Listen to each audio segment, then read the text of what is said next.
So well everyone, कैसे हैं आप सभी लोग? I hope each and every one of you is doing absolutely good. My name is शाद और मैं आप सबका तहे दिल से स्वागत करता हूं हमारी इसी प्यारी सी चैनल के अंदर। और आज हम बात करने वाले हैं दोस्तों वॉइस के ऊपर, यानी वॉइस चेंज को हम आज ही इसी लेक्चर में ही खत्म कर देंगे पूरे लाइफ के लिए। पहली चीज तो मैं आपको पहली चीज हर टाइम कहता हूँ कि एक ही स्लाइड में पहले आपको कंसेप्ट समझा दिया जाएगा, उसके साथ साथ क्वेश्चन लगाएंगे, फिर उसके बाद QIQ भी क्वेश्चंस लगाएंगे ताकि आप कॉन्फिडेंस मिल सके जो अपकमिंग जो आपके एग्जाम है कोई सा भी क्वेश्चन आ जाए तो उसे हम निपटा रहे होंगे क्लास में। ठीक है, तो यहाँ पर क्वेश्चंस करेंगे, इसके बाद QIQ क्वेश्चंस करेंगे, तो पूरी जो सेट है जो मामला है वो यहाँ पर क्लास में ही सेट हो जाएगा। तो चलिए तो स्टार्ट करते हैं और देखते हैं कि वॉइस टेस्ट हम कैसे आपको पढ़ाते हैं आज के वीडियो में।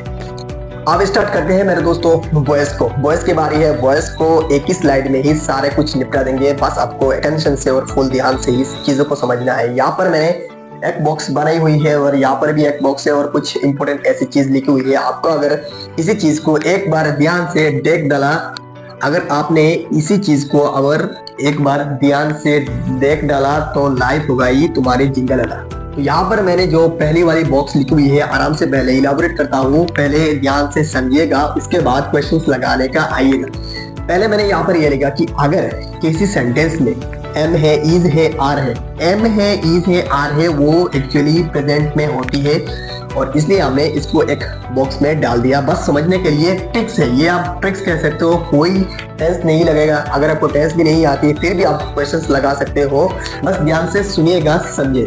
यहाँ पर लिखा है कि एम इज आर, अगर यहाँ पर एक ही सेंटेंस में अगर एम इज आर आ रही है तो उसे हम क्या करेंगे, लिख देंगे, जैसा है वैसे ही लिख देंगे। सिमिलर केस इज देयर कि अगर इसी सेंटेंस में वाज और वेयर है तो उसे भी हम लिख लेंगे।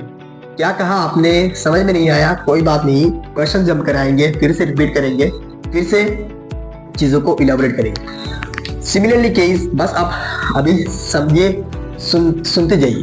यहाँ पर लिखा है कि अगर आप किसी सेंटेंस में हैव या फिर हैज देखते हो, या फिर किसी सेंटेंस में क्वेश्चंस में हैव या फिर हैज है, तो उसके साथ हम बस क्या लगा देंगे, बिन लगा देंगे। जैसे यहाँ पर कुछ नहीं लिखा मैंने, इसका मतलब ये हुआ कि वही चीज अगर देख लिया क्वेश्चंस में तो वही चीज ही लिखना है। अगर एम देख लिया तो एम ही लिखना है, या फिर सब्जेक्ट के ऊपर डिपेंड करती है कौन सी चीज आएगा।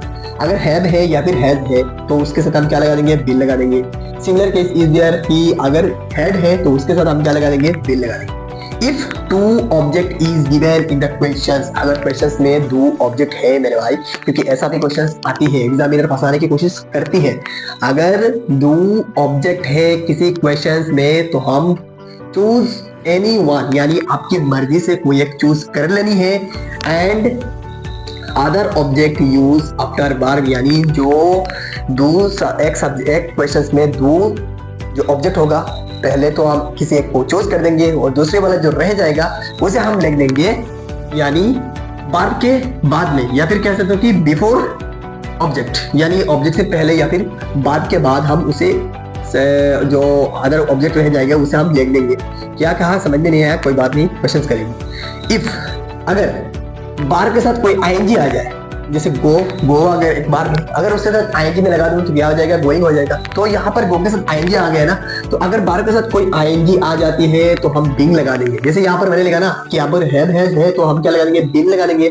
यहाँ पर सिमिलर केस है कि अगर बार के साथ ING आ जाती है तो हम क्या लगा देंगे, बिंग लगा देंगे। और ये लगाना मैंडेटरी है, मस्ट है। ऑल वॉइस ऑफ बार, यानी वॉइस में जो भी बार इस्तेमाल किया जाएगा क्वेश्चन में जो दिया जाएगा, जैसे मान लो सी दिया गया, गो दिया गया, गिव दिया गया, सारे का वॉइस चेंज का जो फॉर्म होगा वो PPT यानी थर्ड फॉर्म होगा। जैसे मान लो गो है, गो वेंट, गान करेंगे, सी है, सी सो सीन करेंगे, गिव है, गिव गेव, गिवन करेंगे, स्पीक स्पोक करेंगे, ऐसे ही करेंगे। और लास्ट में यहाँ पर ये है कि वॉइस एड, यानी अगर आपके पास कोई दोस्त आ गया और जो चला जाता है तो हम उसे क्या कहते हैं, बाय कहते हैं। इसी ट्रिक से ही इस्तेमाल कर लीजिएगा कि अगर वॉइस को मतलब एंड करनी है, यानी खत्म करनी है, यानी एक फिनिश करनी है, तो उसके साथ हम क्या यूज करेंगे, बाय का यूज करेंगे। पहली चीज फिर से इलाबोरेट कर देता हूँ, अगर एम इज आर है तो हम एम इज आर ही लगाएंगे, वाज वेयर है तो वाज वेयर लगाएंगे, हैड हैज है, अगर हैड है तो यहाँ पर बिन लगा देंगे। तो यहाँ पर अलग करने की मतलब, इसके अलग करने के क्या मतलब था, अलग करने का मतलब ये था अगर हैव हैज है तो किसी सेंटेंस में हैव आएगा या फिर हैज आएगा, लेकिन अगर हैड है तो हैड ही आएगा क्योंकि वो अकेला बंदा है, तो बस उसके साथ क्या लगा देनी है, बिन लगा देनी। एक सेंटेंस में अगर दो सब्जेक्ट है तो किसी एक को चूज करनी है, दूसरे वाले को बार के बाद या फिर ऑब्जेक्ट से पहले लिख देनी है। और ऑल बॉयज, सारे बॉयज को जो बार फॉर्म होती है, सारे बॉयज के जो बार होती है वो थर्ड फॉर्म में मतलब खत्म करना चाहिए। और इफ बार के साथ अगर कोई आईएनजी आ जाए तो हम क्या लगा देंगे, बीइंग लगा देंगे। सारे बॉयज को हम मतलब फिनिश करेंगे या फिर गुड बाय टाटा कहेंगे बाय से। और यहाँ पर है अगर आई है तो मी होगा, ही है तो हिम होगा। नरेशंस की जो मैंने बताई थी आई से ही होती है, हिम होती है, वही वाले कंसेप्ट नहीं है। यहाँ पर आई से मी होती है, ही से हिम होती है, वी से आर होती है, ही से हिम होती है, शी से हार होती है, दे से डेम होती है। कुछ ऐसे सीन आ जाती है कि लेट लगा दो, लेट वाले सेंटेंस को हम लगा देंगे कि लेट, इसके बाद ऑब्जेक्ट, इसके बाद बी और जो वर्ब होगा उसके बाद लगाएंगे इसकी थर्ड फॉर्म। अगर आपको किसी सेंटेंस में हु दिख दिया देखा जाए तो उसके साथ क्या लगा देनी है, बाय हुम लगा देनी है। अगर हुम है तो हु का इस्तेमाल करनी है। होप यू कि आपने ये चीज समझनी होगी। वॉइस दो टाइप्स की होती है, एक्टिव होती है, पैसिव होती है। वॉइस का मतलब ये हुआ किसी चीजों को चेंज करना। अब एक्टिव में दिया जाएगा तो आपको पूछेगा कि पैसिव में करो, अगर पैसिव में दिया जाएगा तो आपको पूछेगा कि एक्टिव में करो। वही चीज का हम पढ़ना यहाँ पर करने वाले हैं। क्वेश्चंस करते हैं, समझते हैं आराम से ध्यान से। क्वेश्चंस यहाँ पर ये है कि I am making a door. पहली चीज तो आपको एक ही सेंटेंस में सब्जेक्ट के बारे में पता होनी चाहिए, पार्ट के बारे में पता होनी चाहिए, ऑब्जेक्ट के बारे में पता होनी चाहिए। अगर इसी को ढूंढने के लिए कोई मुश्किल हो रही है तो मेरे पीछे वाली वीडियो को देखो जो कार्टेंस की मैंने बताई, उसी में मैंने बताया कि किसी सेंटेंस में कैसी सब्जेक्ट आती है, बार आती है, ऑब्जेक्ट आती है, सारे चीज को एक एक चीज में इलाबोरेट किया इजीली। तो आप चाहो तो देख सकते हो, link is given in the description box. तो यहाँ पर यह है कि सब्जेक्ट है, ऑब्जेक्ट है और बार में वही चीज का जो रूल होती है वो ऑब्जेक्ट यहाँ पर आ जाती है, वर्ब जो है वो एज इट इज जगह पर बैठ जाती है और जो सब्जेक्ट है वो हमारी आ जाती है लास्ट में।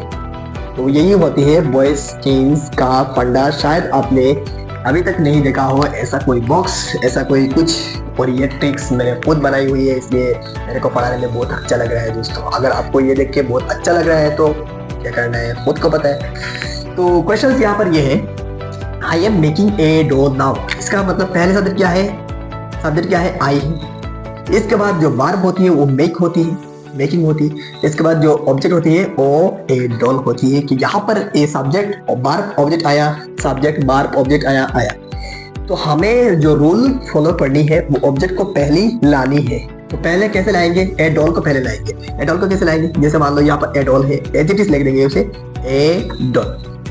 दूसरी चीज, उसका जो करिकुलम है वो तब खत्म होती है जब उसके साथ कुछ जो यहाँ पर वर्ब इस्तेमाल किया जाता है ना, ऑक्सिलरी वर्ब लगाने के बाद खत्म होती है। जैसे यहाँ पर आई के साथ क्या लगा हुई है, एम लगा हुई है, तो उसके नजर उस पर रहती है कि एम क्या है।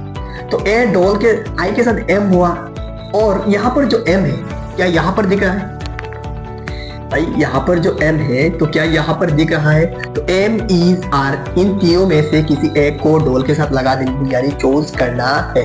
तो यहाँ पर क्या है कि ए डॉल है तो हम लगा देंगे ए डॉल इज। कुछ लगेंगे कि भाई एम से इज कैसे आ गया, भाई यहाँ पर तीन चीजें हैं, जो चीज आपको प्रीफर लगे, जो चीज आपको पसंद लगे उसे लगा देनी है। अब ऐसे तो नहीं कहोगे कि ही एम ए गुड बॉय, ऐसे तो नहीं कहोगे he is a good boy कहोगे। तो इस तरह कुछ ए डॉल से क्या लगा देनी है, इज लगा देनी है, लगा दिया। कैसे लगाया, यहाँ पर जो ऑक्सिलरी वर्ब है उसको मैंने देखा कि ये एम वाले घर से आती है तो उस घर से मैं एक चीज को लगा दिया। अगर वहां से होती तो मैं वहां लगा देती, ए डॉल इज। इसके बाद इसका फंडा खत्म हुई। इसके बाद आती है इधर से, इधर से आने के टाइम कौन देखने को मिलती है, आईएनजी। अगर आईएनजी है तो क्या लगा देनी है, आंख बंद करके बीइंग लगा देनी है।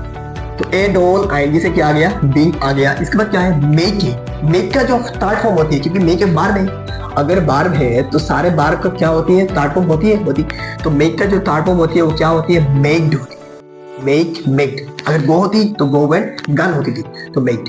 और इसके बाद मेक का बात खत्म हुई। इसके बाद आती है, इसका तो हमने फंडा खत्म कर दिया। आती है सब्जेक्ट में, सब्जेक्ट यानी आई से क्या होती है, आई से क्या होती है, मी होती है मेरे भाई। और लेकिन यहाँ पर ये वॉइस खत्म हो रही है तो इसके पहले हम क्या ऐड करनी है, बाई ऐड करनी है।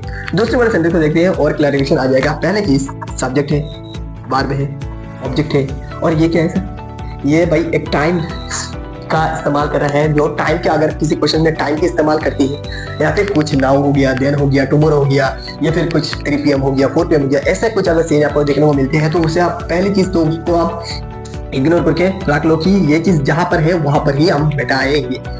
ऑब्जेक्ट आ गया, रूल फॉलो करते हैं। ऑब्जेक्ट पहले आती है, क्या है? ए टाइगर है, ए टाइगर को पहले ले आती है। क्या यहाँ पर कोई ऑक्सिलरी वर्ब है? नहीं। लेकिन मेरे भाई यहाँ पर जो वर्ब है सी सो है। सी सो मतलब पास्ट टेंस है। जैसे मानो पहले चीज क्या है? सी है, इसके बाद क्या है? सो है। तो पास्ट टेंस है, पास्ट टेंस तो क्या आती है? वाज रहती है। आप ऐसे भी ट्रिक लगा सकते हो, पहले चीज सी है तो ये पहली बॉक्स है, अगर सो है तो दूसरी बॉक्स है, तो दूसरी वाले बॉक्स, दूसरी है तो दूसरी वाले बॉक्स लिखेंगे। दूसरी वाले में क्या है? वाज है या फिर ओयर है, तो ए टाइगर के साथ क्या आती है? वाज आती है, तो यहाँ पर लगा देंगे हम, क्या है? वाज। तो ए टाइगर वाज, इसकी बात खत्म हुई। इसके बाद आती है बार सी सो है, सी सो सीन। इसके बाद क्या आती है? बाई आती है, क्योंकि वॉइस को खत्म करनी है। ही से क्या आती है? हिम आती है।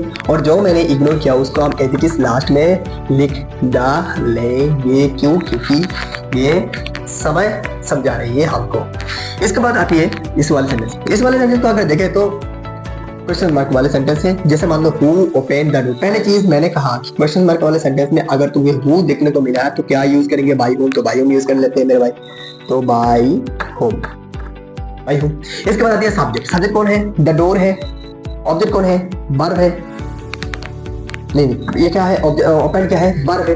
तो मेरे भाई, नहीं सॉरी मेरे भाई, तो हु से क्या आती है? मैंने पहले आपको कहा कि हु से क्या आती है? बाई होम आती है। इसके बाद जो है यहाँ पर ऑब्जेक्ट क्या है मेरे भाई? द डोर है। वर्ब क्या है? ओपन है, तो क्या डोर, द डोर आएगा, तो बाई होम द डोर। और यहाँ पर देखें तो यहाँ पर क्या है? ओपेंड है। ओपन, ओपन, जैसे यहाँ पर सी सो था ना, तो यहाँ पर ओपन है और ओपेंड है। ओपन मतलब पास्ट टेंस में आ गया। अगर कोई भी चीज पास्ट टेंस में आ जाती है तो इसी बॉक्स का इस्तेमाल करनी है, यानी वाज लानी है या फिर ऑयल लानी है। तो हमें पता है कि डोर के साथ क्या आती है? वाज आती है। तो द डोर वाज, और ओपेंड का जो थर्ड फॉर्म होती है ओपेंडी, ओ ये, ठीक है मेरे भाई। और यहाँ पर आ जाएगी by whom the door was opened. बात यहाँ पर आती है शट द डोर। अगर ऐसा कुछ सेरा आपको देखने मिलता है, shut the door, close the door, do it, do the car drive the car slowly, ऐसा कुछ अगर सीन में देखने को मिलती है तो यानी इसका मतलब ये एक इंपैरेटिव सेंटेंस है। हालांकि अगर इंपैरेटिव सेंटेंस को अगर इलैबोरेट किया जाए तो बहुत टाइम लगती है।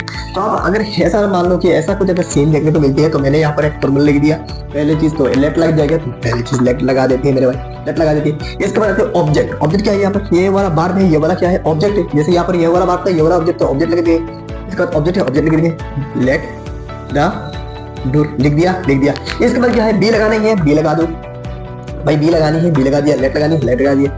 इसके बाद क्या है? बार का थर्ड फॉर्म है। बार क्या है? यहाँ पर शट है। शट का थर्ड फॉर्म क्या होती है? Shut, shut, shut. आप कुछ लोग कहेंगे भाई शटेड, नहीं, ऐसा नहीं है मेरे भाई। शट का क्या होती है?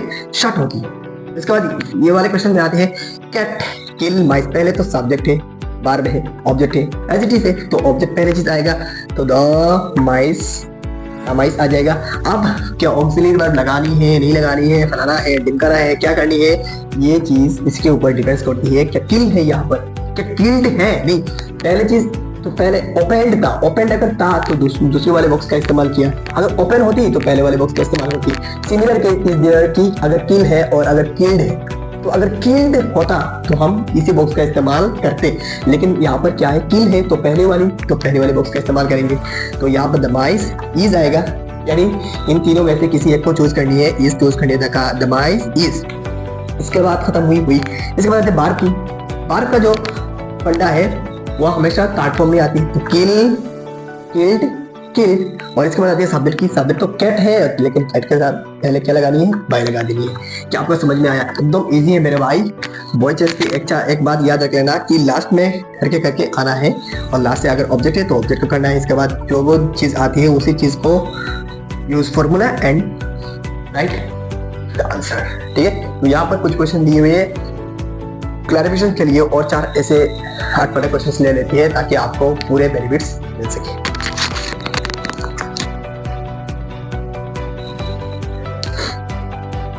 और मेरे भाई और 5 ऐसे क्वेश्चंस ली हुई है और भी इंपॉर्टेंट है। और मैं अगर आपसे कहूँ कि जो आपके एग्जाम है उसमें से प्रेजेंट कॉन्टिन्यूअस यानी आईएनजी वाले जो है जो हमें आएंगे अगर बार में है तो बीइंग लगानी है, ऐसा एक क्वेश्चन आपके एग्जाम में आएगा। और दूसरे वाले जो है एक मतलब क्वेश्चन मार्क वाला इंटरव्यू सेंटेंस वाला क्वेश्चन में आएगा, बॉय चेंज से ही ये दो क्वेश्चन पूरे पार करके आएगा ही आएगा, ताकि क्वेश्चन पूरा बदल दिया जाएगा लेकिन फॉर्मूला जो है फॉर्मेट जो है वो सेम रहेगा मेरे भाई। तो यहाँ पर मैंने पहली चीज लिखी हुई है, इंटरव्यू सेंटेंस का एक क्वेश्चन ली हुई है, who was broken the window. जैसे ही हु देखने में आ जाए आपको, तो आपको माइंड में एक चीज क्लिक करनी है कि अगर हु है तो उसने बताया था कि अगर हु है तो बाई हुम लगा देनी है। तो हम क्या लगा देंगे, पहले चीज तो बाई हुम लगा देंगे। इसके बाद मेरे भाई यहाँ पर जो बार है ये है, यहाँ पर जो ऑब्जेक्ट है ये है, सब्जेक्ट नहीं है तो छोड़ो। तो यहाँ पर ऑब्जेक्ट जो है वो पहले आएगा, क्योंकि ऑब्जेक्ट जो है वो आती है ना। तो by whom the window, by whom the window. अब यहाँ पर ऑक्सिलरी वर्ब कुछ है क्या, नहीं। यहाँ पर वाज है, अगर वाज है तो वाज और वेयर से एक चीज लानी है। तो बाई हुम द विंडो के साथ वाज होती है तो वाज लगा देंगे। By home the window was, by home the window was लगा दिया। इसके बाद क्या है, ब्रोकन है तो ब्रोकन का ब्रोकन ही होती। तो by home the window was broken. इसके बाद मेरे भाई इसी सेंटेंस में आती है, इस सेंटेंस कैसे करनी है इंपॉर्टेंट है मेरे भाई। ऐसा क्वेश्चन आएगा आपके एग्जाम में, चाहे ये मैंने पूरा मतलब अटपटा करके लिखा है कि आपको कॉन्सेप्ट समझ में आ जाए। जैसे यहाँ पर लिखा कि सब्जेक्ट क्या है, आई, बात क्या है, राइटिंग है, ए लेटर क्या है, ऑब्जेक्ट है, और नाउ क्या है, एक टाइम स्पेंट यानी टाइम को समझ में आ रही है ना। जैसे मैंने पहले कहा कि यस्टरडे, टुमारो, नाउ, फलाना, ढिमकाना, 2.5 ऐसा कुछ अगर सीन आपको देखने मिल जाए तो उसे हम क्या करनी है, इग्नोर करनी है, यानी लास्ट में हम उसे एज इट इज ही लिख देंगे। तो यहाँ पर पहले चीज जो है ऑब्जेक्ट क्या है, ए लेटर है, तो पहले चीज तो आ जाएगा यहाँ पर ए लेटर आ जाएगा है। क्या कोई ऑक्सिलरी बार यहाँ पर है सर, यहाँ पर एम है, अगर एम है तो एम इज आर से लगा देनी है, तो ए लेटर के साथ इज आती है। यहाँ पर आई के साथ एम आया, हमारी लेटर ए लेटर के साथ क्या आएगा, इज आएगा। इसके बाद खत्म हुई। इसके बाद क्या आती है, वहां से जब मैं आऊंगा तो पहले चीज मेरे को आईएनजी देखने को मिलेगी। तो आईएनजी अगर है तो क्या लगाएंगे आप, बीइंग लगाएंगे। तो ए लेटर इज बीइंग। इसके बाद आईएनजी के बाद क्या है, आईएनजी के बाद क्या है, राइट का जो थर्ड फॉर्म होती है तो क्या होती है, राइट, रोट, रिटन। तो हम क्या करेंगे, रिटन, WRI, रिटन कर देंगे। इसके बाद क्या आती है, बाई, क्या आएंगे, ऐसे क्या आएगी, मी आएगी, और नाउ को एज इट इज हमें लिख डाली है। लेकिन ये जो क्वेश्चन आपने करी है ये क्वेश्चन रॉन्ग है, बिल्कुल रॉन्ग। कैसे मेरे भाई, देखो यहाँ पर जो फंडा है, जो हमें क्वेश्चन मार्क में लानी है, तो जो ऑक्सिलरी वर्ब था वो पहले आएगा। तो हम भी ऐसे कर देंगे कि अगर मेरे जो ऑक्सिलरी वर्ब आया उसे हम क्या कर देंगे, पहले में ले आएंगे, यानी जो हमारी इज था उसको हम इधर से इधर ले आएंगे, शिफ्ट कर देंगे और इधर से मिटा देंगे। तो यही था, और यहाँ पर भी क्वेश्चन लग जाएगा, तो यही था। तो आप ऐसे भी याद रख सकते हो, उसने भी एम पहले लगाया तो हमें भी इज जो है, जो ऑक्सिलरी वर्ब है वो आप क्या लगाएंगे, पहले ही लगाएंगे। तो इस शब्द का यानी इसी कॉन्सेप्ट का ध्यान में रखना है आपको। इसके बाद आती है मेरे भाई, he drive the car the helmet. ये सब्जेक्ट है, ये वर्ब है, ये ऑब्जेक्ट है, ये भी ऑब्जेक्ट है। तो पहले चीज क्या है, ऑब्जेक्ट आनी है। तो यहाँ पर दो ऑब्जेक्ट है, द कार है, द हेमलेट। अगर दो ऑब्जेक्ट है तो चूज एनी वन, कोई सा भी एक चूज कर लो। हालांकि प्रिफर होते हैं बार के साथ जो होता है उसे चूज करना अच्छा रहती है, तो हम भी क्यों चूज करेंगे, आप इसको भी चूज कर सकते हो, द कार चूज करेंगे। इसके बाद कोई ऑक्सिलरी वर्ब है क्या, नहीं है। अगर ऑक्सिलरी वर्ब नहीं है तो हम चेक करेंगे कि ये सब्जेक्ट है, ये वर्ब है। तो वर्ब कोई नहीं है तो पहले वाले बॉक्स से कोई यूज कर देंगे, द कार, तो द कार यूज करेंगे। क्यों करेंगे मेरे भाई, क्योंकि सब्जेक्ट जो है कुछ नहीं, वर्ब जो है कुछ नहीं, ऑब्जेक्ट जो है कुछ नहीं, तो फिर एक सेंटेंस क्या हो गया, प्रेजेंट इंडेफिनिट में हो गया। तो इसलिए हम प्रेजेंट पहले वाले वर्ड का इस्तेमाल करेंगे। तो द कार इज। इसके बाद आती है ड्राइव का क्या होती है, बार, DRIVEN, ड्रिवन। इसके बाद बाई हिम नहीं करेंगे, क्योंकि बार के बाद जो हमारी ऑब्जेक्ट रह गई उसे लिखना है, द हेलमेट रह गया था उसको हम लिख डालना है। और इसके बाद आती है बाई, और इनसे हिम आती है। यहाँ पर जो ऑब्जेक्ट रह गया था उसे हम इधर लिख देनी है, यानी बाई से पहले या फिर बार के बाद। यहाँ पर मैंने लिखा कि अदर ऑब्जेक्ट यूज आफ्टर बार, मतलब बार के बाद में। इसके बाद ये वाला क्वेश्चन कोड कर लेंगे। सब्जेक्ट है, वर्ब है और ऑब्जेक्ट है, तो माई बुक आ जाएगा। और यहाँ पर ऑक्सिलरी वर्ब जो है वो हैव है। हैव के साथ क्या लगाना है, अगर हैव है तो बिन लगा देनी है। लेकिन मेरे भाई यहाँ पर एक पंगा है, यहाँ पर आई के साथ तो हैव आया, लेकिन माई बुक एक कार्ड पर्सन हो गया, तो इसके साथ हम क्या लगा देंगे, हैज लगा देंगे। एग्जामिनर हमेशा यही पूछते हैं कि स्टूडेंट क्या करते हैं, हैव है तो हैव लगा देती है। तो माई बुक हैज हो गया और क्या लगा देनी है, बिन लगा देनी है। तो माई बुक हैज बिन। और लॉस्ट का जो है वो लॉस्टेड नहीं होता मेरे भाई। अगर आप ज्यादा मतलब दिमाग लगा रहे हो, ज्यादा दिमाग नहीं लगाना, लॉस्ट का लॉस्ट हो जाता है और बाई आई से क्या हो जाती है, ये हो जाती है। और ये वाला खुद ट्राई कर लेना मेरे भाई। तो होप यू गाइस की आपको वॉइस चेंज की जो फंडे है वो समझ में आया है। आप क्वेश्चंस लगा सकते हो, किसी का यार का भी क्वेश्चंस ले लीजिएगा। मैंने जो यहाँ पर क्वेश्चंस ली हुई है, maximum question is your PYQs, ठीक है। और जो मैंने बॉक्स बताई हुई है, ये जो मैंने कॉन्सेप्ट बताई हुई है, उसको ध्यान में रखना है, बस याद करना है थोड़ी चीज़ और बैठ के प्रैक्टिस करनी है। और अब अगर आप किसी भी क्वेश्चन पेपर उठाओ तो कर सकते हो। कॉम्पिटिटिव एग्जाम की हो, अगर आप छोटे क्लास में भी हो या फिर बोर्ड की प्रिपरेशन के लिए भी प्रिपेयर हो रहे हो, तो किसी का बोर्ड की क्वेश्चन पेपर आप कर सकते हो, बस इसी फॉर्मेट से और इसी स्लाइड से। तो hope you guys you understand the type of voice. अब हम कुछ और चीज के बारे में बात करें। तो यहाँ पर यही था हमारी आज की वीडियो, और उम्मीद करता हूँ कि आपको सारे कॉन्सेप्ट समझ आया होगा। यहाँ पर मैंने वॉइस की जो एक बॉक्स बनाई हुई थी, उसी बॉक्स को ध्यान में रख लेना और सारे क्वेश्चन यहाँ से ही बन जाएंगे, ताकि आपको जो एग्जाम है उसी एग्जाम में कुछ बेनिफिट मिल सके। तो ये चीज आप याद में रख लेना। लास्ट में एक चीज आपको इन्फॉर्मेशन बता देती हूँ मेरे भाई, हमने पहले करेक्ट टेंस के ऊपर एक वीडियो बनाई थी। अगर आपने नहीं देखा तो डिस्क्रिप्शन में लिंक डाल दूंगा, देख लेना। यहाँ से 5 मार्क्स आपको आएगी। इसके बाद मैंने नरेशंस की वीडियो डाली थी, अगर आपने नहीं देखा तो नरेशंस की वीडियो भी देख लेना मेरे भाई। यहाँ पर 4 मार्क्स आती है, तो पक्का पूरे 4 मार्क्स आ जाएगी, इसी क्लास में ही आ जाएगी। इसके बाद आती है मेरे भाई बॉयस करवाई है, आज बॉयस करवाई है, वहाँ पे 3 मार्क्स आती है। तो पक्का यहाँ पर जो टोटल आती है 12 मार्क्स।